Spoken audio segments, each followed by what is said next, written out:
আমন্ত্রণ দেশ জনপদ লাইভে, সঙ্গে আমি ইশিকা আজিজ। জুলাই আগস্ট গণহত্যার মামলায় যাত্রাবাড়ী থানার ওসি আবুল হাসান ও এসসি তানজিলকে আন্তর্জাতিক অপরাধ ট্রাইব্যুনালে হাজির করা হয়েছে। বিষয়ে জানাতে সরাসরি যুক্ত হচ্ছেন সহকর্মী সাবরিনা মজুমদার। সাবরিনা, এই দুই আসামির বিরুদ্ধে কি অভিযোগ আনা হয়েছে আর হাজিরার পরবর্তী প্রতিক্রিয়া কি আমাদের জানাবেন?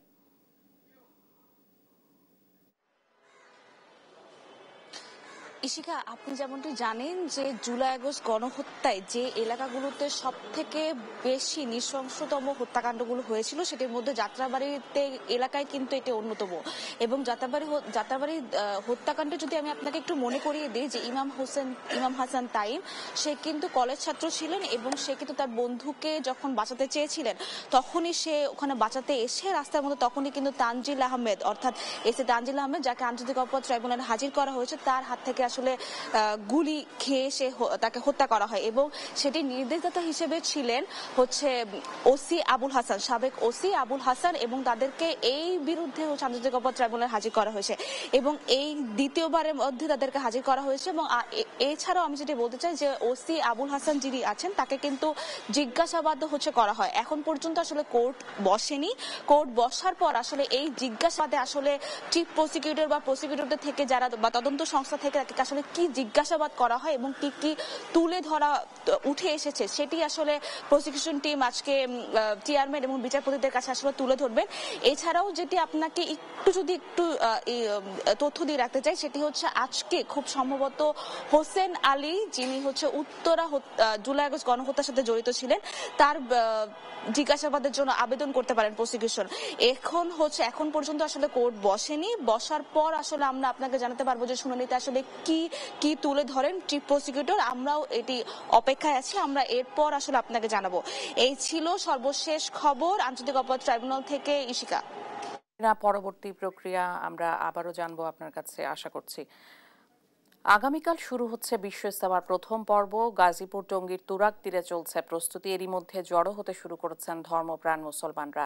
এ নিয়ে আরও জানাতে যুক্ত হচ্ছেন সহকর্মী নজরুল ইসলাম। নজরুল, এ পর্যন্ত মুসল্লির সমাগম কেমন দেখছেন আর নিরাপত্তা সহ সার্বিক প্রস্তুতি আমাদের জানাবেন।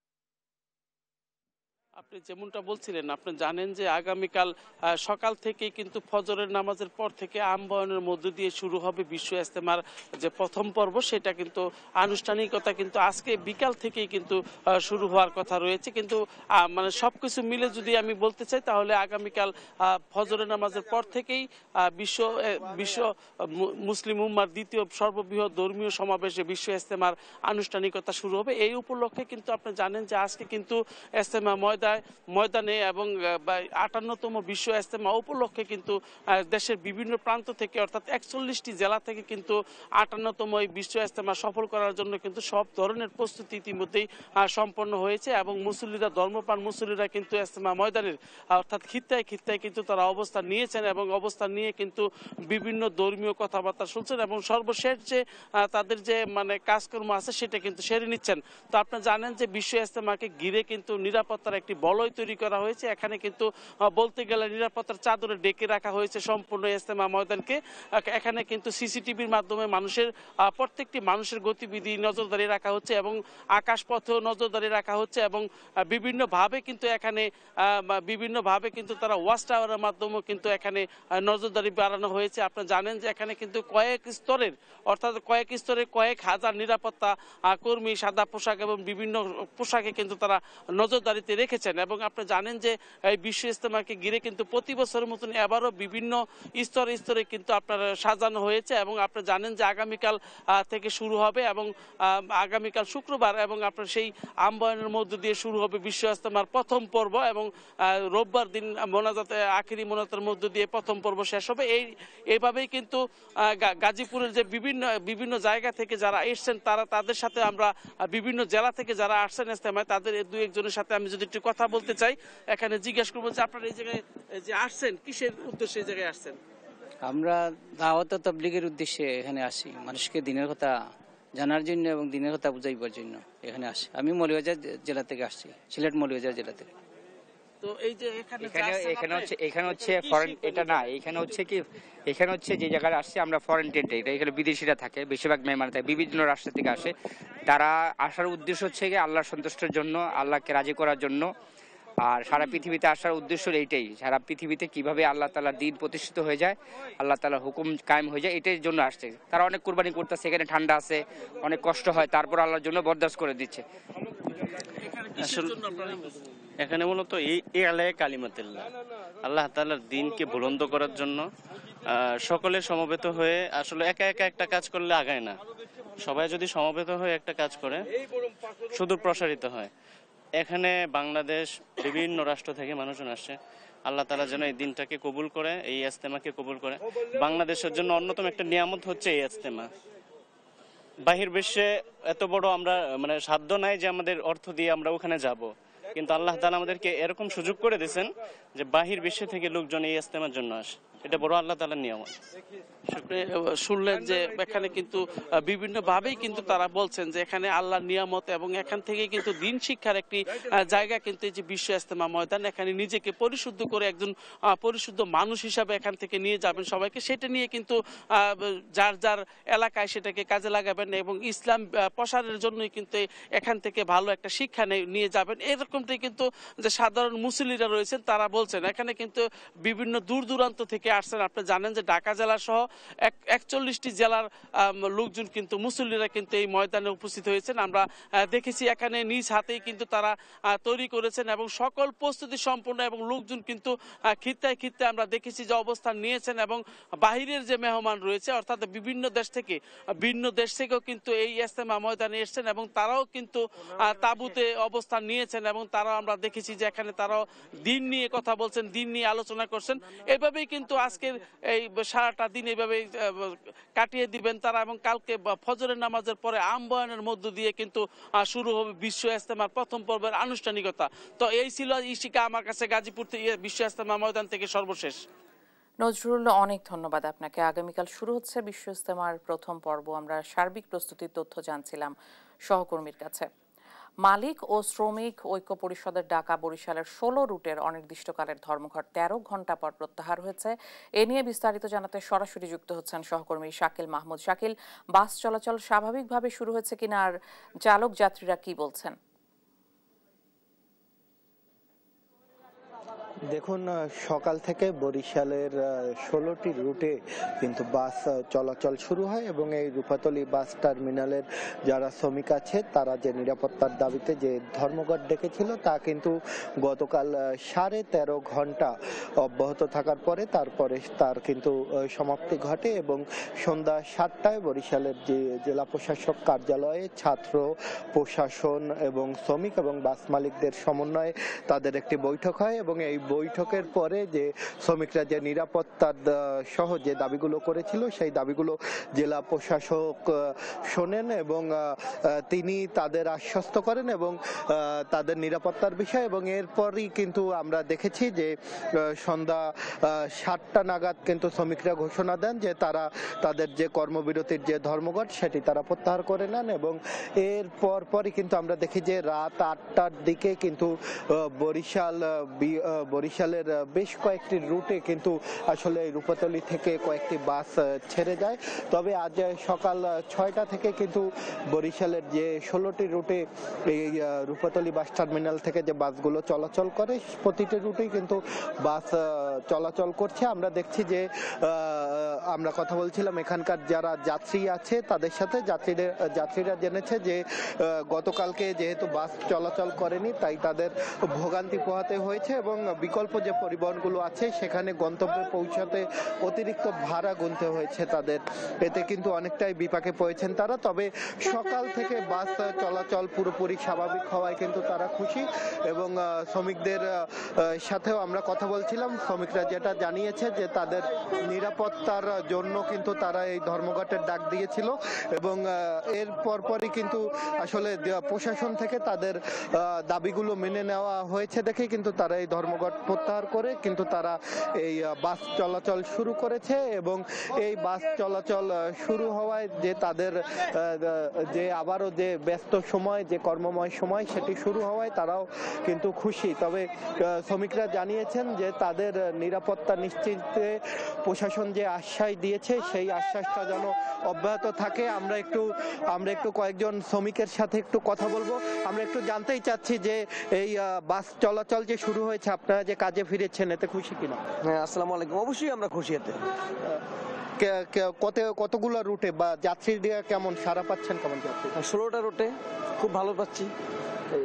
যাত্রীরা কি বলছে, তাদের কালকে ভোগান্তির কথা কি বলছে? তারা অনেক খুশি হয়েছে যে তাদের কালকে অনেক কষ্ট হয়েছে যা বলার বাইরে, যে আজকে তারা বাসে অনেক খুশি হয়েছে তারা। আমরা কথা বলছিলাম বাস শ্রমিকদের সাথে, তারা কিন্তু বলছে যে যাত্রীদের কালকে আসলে ভোগান্তি পোহাতে হয়েছে অনেক। তবে আজ যেহেতু বাস চলাচল শুরু হয়েছে এ কারণে যাত্রীরাও যেমন খুশি তেমনি তারাও খুশি যে তারা আবারও তাদের যে কর্মব্যস্ত সময় সেই সময়গুলো তারা পার করতে পারছে। আমরা যেটা জেনেছি যে এখানে প্রায় 1500 শ্রমিক আছে, তারা বিভিন্ন যে রুটের যে বাসগুলো আছে সেই বাসগুলোতে তারা কাজ করে থাকে ড্রাইভার এবং হেল্পার পদে, এবং এই প্রতিটি শ্রমিকের জন্য কিন্তু এই টার্মিনালে প্রায় 150-র মতো বাস আছে। এছাড়া যে 16টি রুট থেকেও প্রায় 550 থেকে 600 বাস এই টার্মিনালে এসে কিন্তু যাত্রী নামিয়ে দিয়ে যায় এবং নিয়ে যায়। তো বরিশাল থেকে এতটুকুই ছিল আমার কাছে থাকা সবশেষ। শাকিল, অনেক ধন্যবাদ আপনাকে। 16টি রুটে বাস চলাচল স্বাভাবিক হয়েছে বরিশালে, সর্বশেষ তথ্য জানছিলাম। কর্মচারীদের কর্মবিরতি প্রত্যাহারের পর অনেকটাই স্বাভাবিক রেল চলাচল কেটে গেছে আগের দিনের শিডিউল বিপর্যয়, যদিও বেশ কয়েকটি ট্রেন 30 মিনিটের বেশি সময় পরে ছেড়েছে বলে অভিযোগ যাত্রীদের। পরিস্থিতি জানাতে সরাসরি যুক্ত হচ্ছেন সহকর্মী আলিমুজ্জামান সাফওয়ান। সাফওয়ান, সময় মেনে সব ট্রেন ছাড়তে পারছে কিনা যাত্রী, রেল কর্তৃপক্ষ কি বলছেন?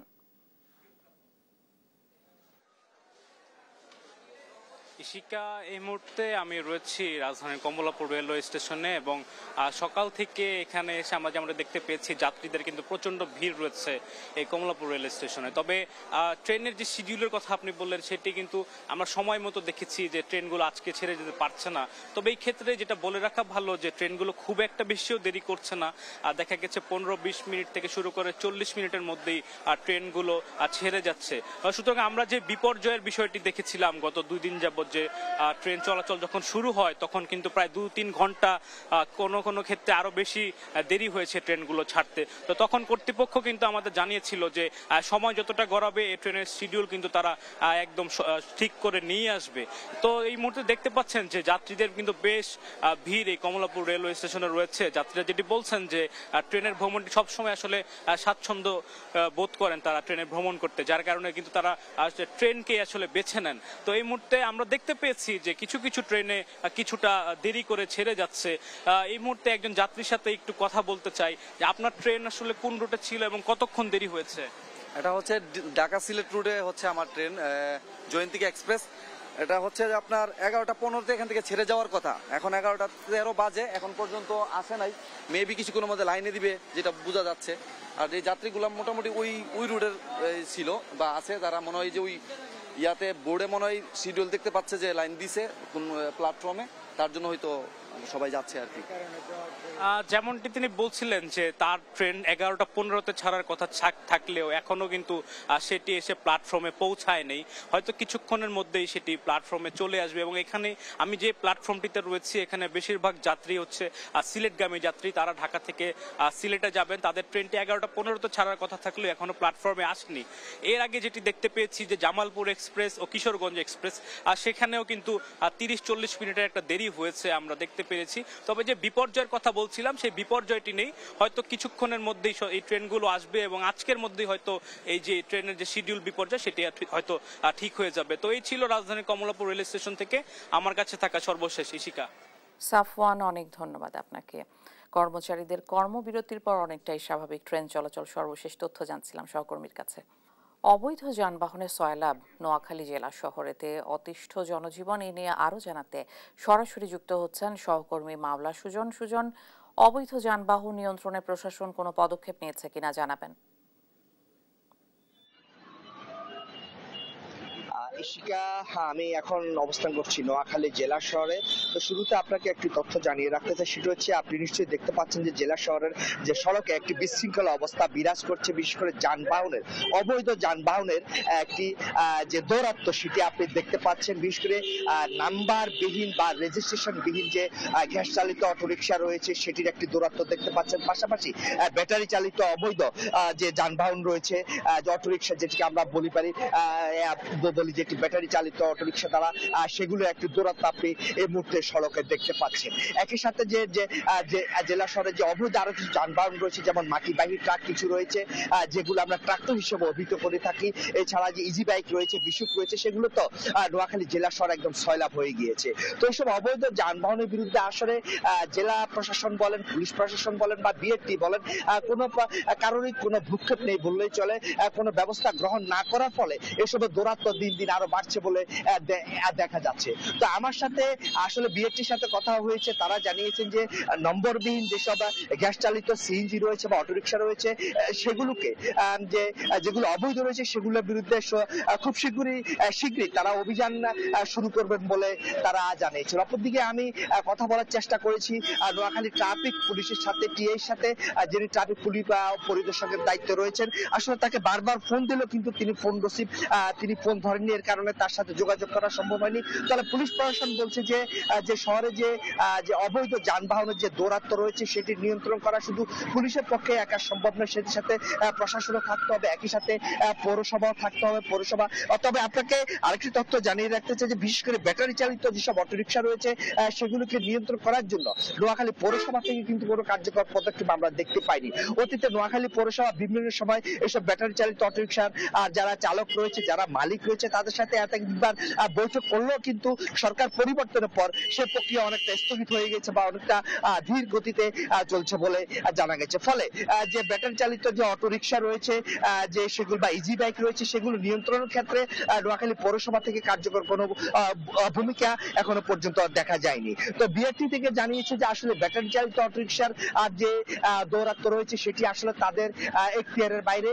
তারা আসলে যে ইঞ্জিন চালিত যানবাহন যেগুলো রয়েছে সেগুলো তদারকি করছে। তা আপনাকে আরেকটি তথ্য জানিয়ে রাখতে চাই, একই সাথে যে নোয়াখালী থেকে দূরপাল্লার অনেক বাস, বিশেষ ঢাকা, চট্টগ্রাম সহ বিভিন্ন রুটে অনেক বাস চলাচল করে, সেগুলো কিন্তু নাম্বারবিহীন এবং যে ফিটনেসবিহীন অনেক গাড়ি রাস্তায় চলাচল করতে দেখা গেছে। তো সামগ্রিকভাবে বলতে গেলে যে সংশ্লিষ্ট বিআরটিএ, নোয়াখালী জেলা প্রশাসন, নোয়াখালী পুলিশ প্রশাসন যে অবৈধ যানবাহন রয়েছে নোয়াখালীতে সেগুলো নিয়ন্ত্রণে কার্যকর কোনো ভূমিকা বা পদক্ষেপ আজও পর্যন্ত দৃশ্যমান হয়নি। এ হচ্ছে নোয়াখালীতে আমার কাছে সর্বশেষ। ইশিকা। সুজন, অনেক ধন্যবাদ আপনাকে। নোয়াখালীতে অবৈধ যানবাহনের সয়লাভ সর্বশেষ তথ্য জানছিলাম সহকর্মীর কাছে।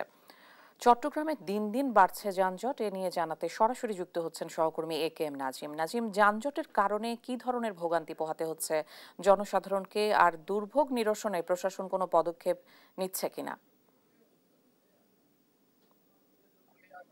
যানজট সেটি ধীরে ধীরে বাড়ছে, কারণ চট্টগ্রাম শহর ইতিমধ্যে আসলে যানজটের শহর রূপ নিয়েছে। কারণ গত বেশ কয়েক বছর ধরে চট্টগ্রাম নগরীর গুরুত্বপূর্ণ জায়গাগুলোতে যানজট লেগেই থাকে। কারণ আমরা গত বেশ কিছুদিন ধরে নগরীর খুবই যেগুলো গুরুত্বপূর্ণ মোড় রয়েছে সবগুলো এলাকাতে কিন্তু আমরা খোঁজ খবর রাখছি এবং সরেজমিনে কয়েকটি জায়গায় গিয়েছি। এতে করে যেটি দেখেছি, নগরীর মুরাদপুর, টাইগার পাস, বদরা, জিসি, কালুরঘাট, আগ্রাবাদ, দেওয়ানহাট, হালিশহর এসব এলাকায় কিন্তু যানজটের ভয়াবহ রূপ নিয়েছে। পাশাপাশি সড়কের পাশে খোঁড়াখুড়ি থেকে শুরু করে কিছুটা উন্নয়নের কাজের জন্যই কিন্তু যানজটের অন্যতম কারণ বলে মনে করছেন নগরবাসী। পাশাপাশি সড়কগুলোতে কিন্তু মহাসড়কগুলোতে কিন্তু যত্রতত্র গাড়ি পার্কিং এবং যেখানে সেখানে কিন্তু যাত্রী ওঠানামার কারণে কিন্তু যানজটের অন্যতম কারণ বলে মনে করছেন সাধারণ মানুষ। পাশাপাশি আরো যেটি ভয়াবহ আকার ধারণ করছে নগরীর গুরুত্বপূর্ণ জায়গাগুলোতে কিন্তু অটোরিকশা এবং অবৈধ যেসব যানবাহন রয়েছে সেগুলোর পাশাপাশি কিন্তু ব্যাটারি চালিত অটোরিকশা কিন্তু আসলে আশঙ্কাজনক হারে বেড়েছে বলে বলা যায়। কারণ নগরীর যতগুলো গুরুত্বপূর্ণ জায়গা রয়েছে এবং ভিআইপি যতগুলো এলাকা রয়েছে সবগুলো এলাকাতে কিন্তু এই ব্যাটারি চালিত রিকশার পাশাপাশি অবৈধ যেসব যানবাহন সেটি কিন্তু খুব বেশি লক্ষ্য করা যাচ্ছে। বিশেষ করে 5 তারিখের পরবর্তী সময়ে কিন্তু চট্টগ্রাম নগরীতে অবৈধ যানবাহনের পাশাপাশি ব্যাটারি চালিত রিকশা যেটি ভয়াবহ আকারে বেড়েছে সেটির জন্য কিন্তু যানজটের অন্যতম কারণ বলে মনে করছেন নগরবাসী। আর যেটি নগরীর কয়েকটি গুরুত্বপূর্ণ এলাকায় কিন্তু উন্নয়ন কাজ করার কারণে কিন্তু সড়কের পাশে ঘোরাঘুরির কারণে কিন্তু যানজটের আরেকটি কারণ বলে মনে করছেন। আমরা ট্রাফিক বিভাগের সাথে কথা বলেছি, তারা যেমনটি বলছেন যানজট নিরসনে তারা কাজ করছেন। পাশাপাশি সড়কে যেসব অবৈধ যানবাহন এখন ফিটনেসবিহীন যেসব যানবাহন রয়েছে সেগুলোর বিষয়ে তারা তৎপর। তবে নগরের কয়েকটি জায়গায় কিন্তু যেসব অটোরিকশা থেকে শুরু করে অবৈধ যানবাহন এবং ছোট যেসব গণপরিবহন চলাচল করে সেগুলোর ক্ষেত্রে কিন্তু বিভিন্ন ধরনের চাঁদাবাজির অভিযোগ রয়েছে। কারণ 5 তারিখের আগের যে সময়ে তখন কিন্তু আওয়ামী লীগের নেতাকর্মী যেখানে চাঁদা নিত, এখন কিন্তু 5 তারিখের পরবর্তী সময়ে কিন্তু কিছু রাজনৈতিক নেতারা চাঁদা নেওয়ার কারণে কিন্তু সড়কে যানজট লেগে থাকে। এক্ষেত্রে ট্রাফিক বিভাগের পক্ষ থেকে বলা হচ্ছে সব সেবা সংস্থাগুলো যেগুলো সড়কে কাজ করে তাদের সাথে যদি একত্র হয়ে কাজ করা যায় তাহলে যানজট কিছুটা হলেও কমে আসবে। নয়তো আগামী কয়েক বছরের মধ্যে পুরো চট্টগ্রাম শহর যানজটের শহর হবে বলে মনে করছেন নাগরিক সমাজের প্রতিনিধিরা। তো যানজট নিয়ে চট্টগ্রাম থেকে এই ছিল আমার কাছে সর্বশেষ। নাজিম, অনেক ধন্যবাদ আপনাকে। কেরানীগঞ্জের ঘাটারচর এলাকায় মিলেনিয়াম সিটির অবৈধ দখল উচ্ছেদে অভিযান পরিচালনা করেছে রাজুক। সেখান থেকে সরাসরি যুক্ত হচ্ছেন সহকর্মী হাসান মাহমুদ। হাসান, অভিযানের বিস্তারিত জানাবেন।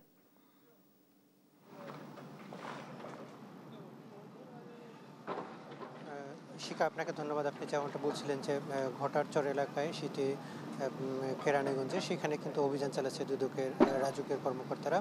এবং আমরা এখানে মিলেনিয়াম সিটি নামে একটি বেসরকারি উন্নয়ন ডেভেলপার কোম্পানি, তারা কিন্তু এখানে যে আবাসন সিটি করেছিল সেখানে অভিযোগ ছিল যে সেখানে পাশের যে একটি খাল ছিল সেই খালের বড় একটি অংশ তারা দখল করে ফেলেছে এবং সেখানে রাজধানী সম্প্রসারণের যে বিশেষ প্রকল্প ড্যাপ বলা হয়, সেই ড্যাপের কিন্তু যে পরিকল্পনা ছিল সেই পরিকল্পনার বাইরে এই সব জায়গাগুলোকে তারা দখল করে আসলে অবৈধভাবে স্থাপনা তৈরি করছিল।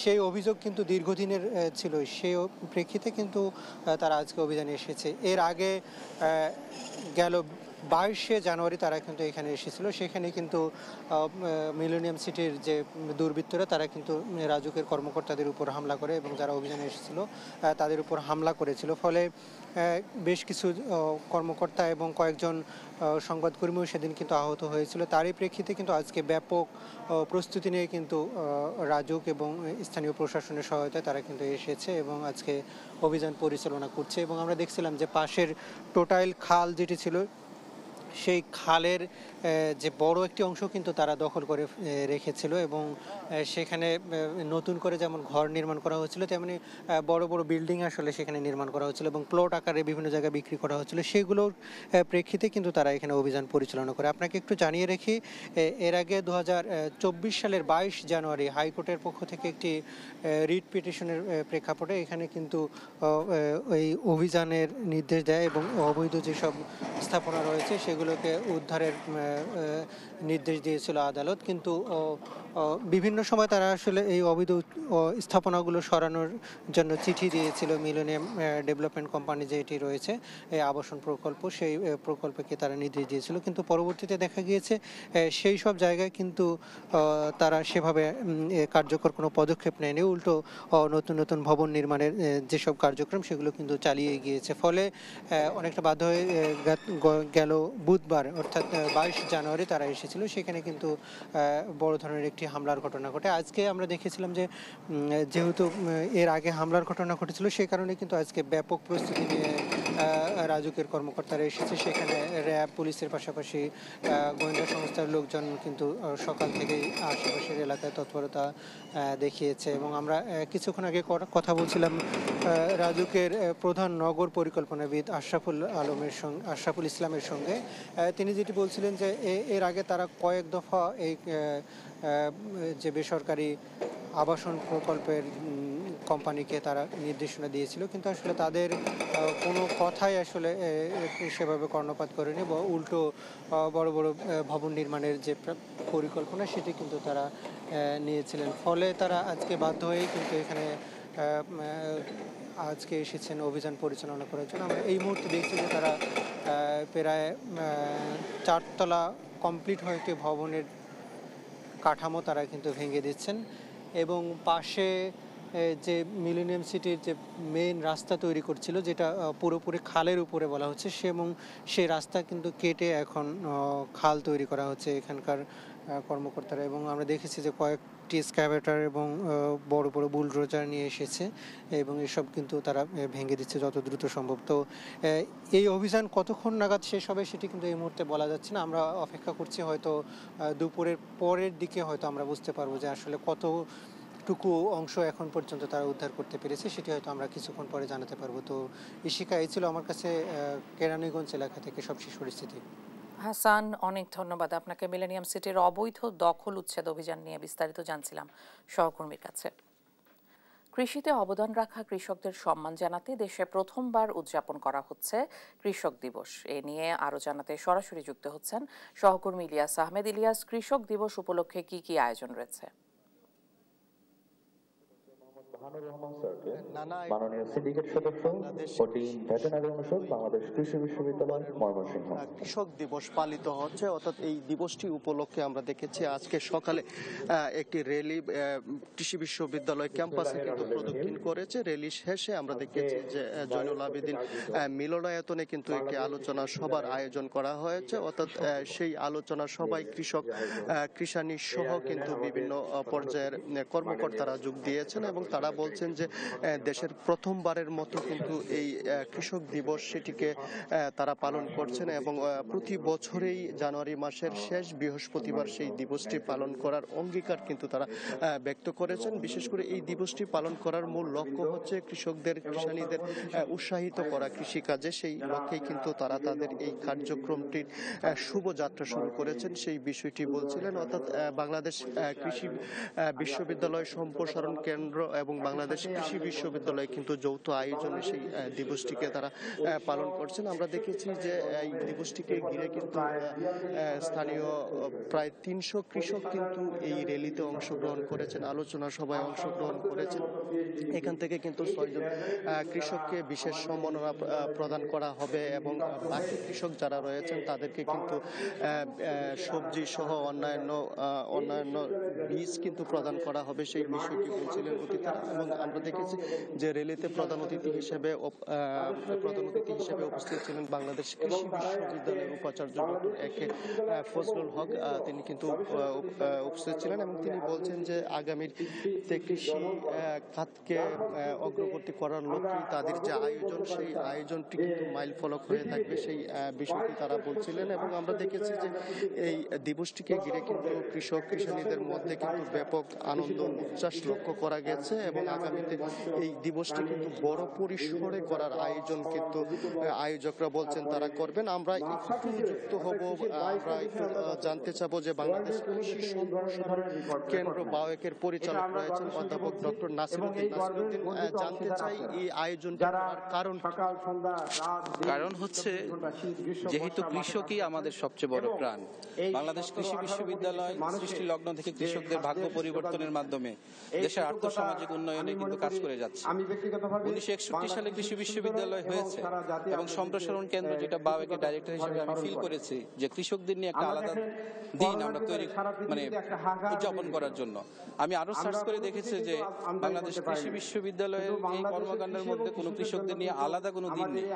তারপরে আমি সেটা ভেবে বিসি স্যারকে আমি অনুরোধ করি, স্যার সেই অনুরোধ রেখেছেন এবং স্যার আরো বেশি এক্সাইটেড হয়েছেন ওকে এটা পালন করে। পরে আমি আরো সার্চ করে দেখি যে সারা বাংলাদেশে এই দিনটা কিন্তু আগে পালন হয়নি। তো কৃষকদের ভাগ্যের উন্নয়নের জন্য আমরা কাজ করি, কিন্তু কৃষকদের জন্য আলাদা কেন একটা দিন এই কৃষি বিশ্ববিদ্যালয় চত্বরে এনে দেই না। তাই আমরা র্যালি করেছি, সেমিনার করছি এবং বিকেল বেলা কিন্তু বিশ্ববিদ্যালয়ে যত প্রযুক্তি আছে সেগুলো যে বিভিন্ন খামারের মাধ্যমে আমরা দেখানোর চেষ্টা করি, বাস্তবায়ন করার চেষ্টা করি, সেই খামারগুলো ভিজিটের ব্যবস্থা করেছি। আশা করি এইটার মাধ্যমে আমরা যে প্রতিবাদ্য যে স্লোগানটা আমরা দিয়েছি যে কৃষক বান্ধব প্রযুক্তির সম্প্রসারণই হোক আমাদের অঙ্গীকার, এটা যাতে আরো বেশি জোরদার হয়। ধন্যবাদ আপনাকে। তিনি বলছিলেন যে আসলে কৃষকদেরকে উৎসাহিত করতে কিন্তু তাদের যে এমন আয়োজন সেটি অব্যাহত থাকবে এবং আমরা দেখেছি এই অনুষ্ঠানে 300 জন কৃষক যোগ দিয়েছেন। তারা কিন্তু তাদেরকে নিয়ে এই আয়োজন করায় তারা কিন্তু অত্যন্ত আনন্দিত এবং তারা বলছেন কৃষির প্রতি তাদের যে আগ্রহ সেটি কিন্তু আরো অনেকাংশেই বেড়ে যাবে। এই ছিল আমার কাছে কৃষক দিবস নিয়ে সর্বশেষ তথ্য। ইলিয়াস, অনেক ধন্যবাদ আপনাকে। কৃষক দিবস উদযাপন নিয়ে বিস্তারিত জানছিলাম ময়মনসিংহের সহকর্মীর কাছে। শেরপুরে উৎপাদিত মিষ্টি আলু এখন রপ্তানি হচ্ছে জাপানে। এ নিয়ে আরো জানাচ্ছেন সহকর্মী মুজাহিদুল ইসলাম উজ্জ্বল। শেরপুরে দিন দিন জনপ্রিয় হয়ে উঠছে মিষ্টি আলুর চাষাবাদ। এবছর 212 হেক্টর জমিতে এই মিষ্টি জাতের আলু চাষাবাদ হয়েছে, যেখানে লক্ষ্যমাত্রা ছিল 205 হেক্টর জমি। ইতোমধ্যে 7 হেক্টর জমিতে কিন্তু এবছর লক্ষ্যমাত্রা ছাড়িয়ে বেশি আবাদ হচ্ছে এই মিষ্টি আলু।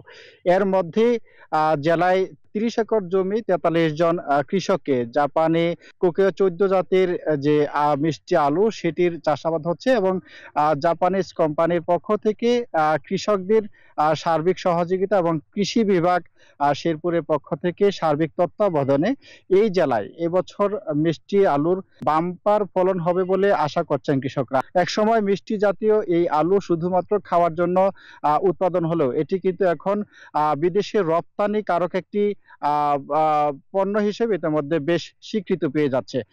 জাপানি যে কোম্পানি, সেই কোম্পানির যিনি ফিল্ড অফিসার জাকারিয়া, তার সাথে কথা বলবো। আপনার কাছে জানতে চাই যে এই যে জাপানি কোকিও 14 জাতের যে মিষ্টি আলুটা, সেটা আপনার কোম্পানির মাধ্যমে কি কি ধরনের সহযোগিতা কৃষকদেরকে আপনারা করেন এবং এটা কিভাবে বাজারজাত করেন? ধন্যবাদ উজ্জ্বল ভাইকে। আমরা কৃষকদের মিষ্টি আলুর লতা, রাসায়নিক সার, কীটনাশক এবং 4 মাস জমিতে মিষ্টি আলুটা থাকে, সেক্ষেত্রে আপনার সকল পরামর্শ কৃষকদের দেওয়া হয়। তো এবছর আমরা শেরপুরে 43 জন কৃষক 30 একর জমিতে মিষ্টি আলু রোপণ করেছি। যেমনটি শুনছিলেন, আসলে গত বছর থেকে এবছর প্রায় দ্বিগুণ এই জাপানে কোকিও 14 জাতের যে মিষ্টি আলু সেটির কিন্তু ফলন বেড়েছে, এবং সেই সাথে এই মিষ্টি আলু যখন জাপানে যাবে, জাপান কোম্পানি তারাও কিন্তু বিভিন্ন দেশে এটি কিন্তু আবার তারাও রপ্তানি করবে। আর সেই সাথে শেরপুর জেলা অর্থনৈতিকভাবে অনেকটা এগিয়ে যাবে এমনটাই প্রত্যাশা করছেন এই এলাকার চাষিরা। এই ছিল শেরপুর থেকে মিষ্টি আলু এবং জাপানি কোকিও 14 জাতের মিষ্টি আলুর ফলনের আমার কাছে সর্বশেষ তথ্য। দেখছেন দেশ জনপথ লাইভ।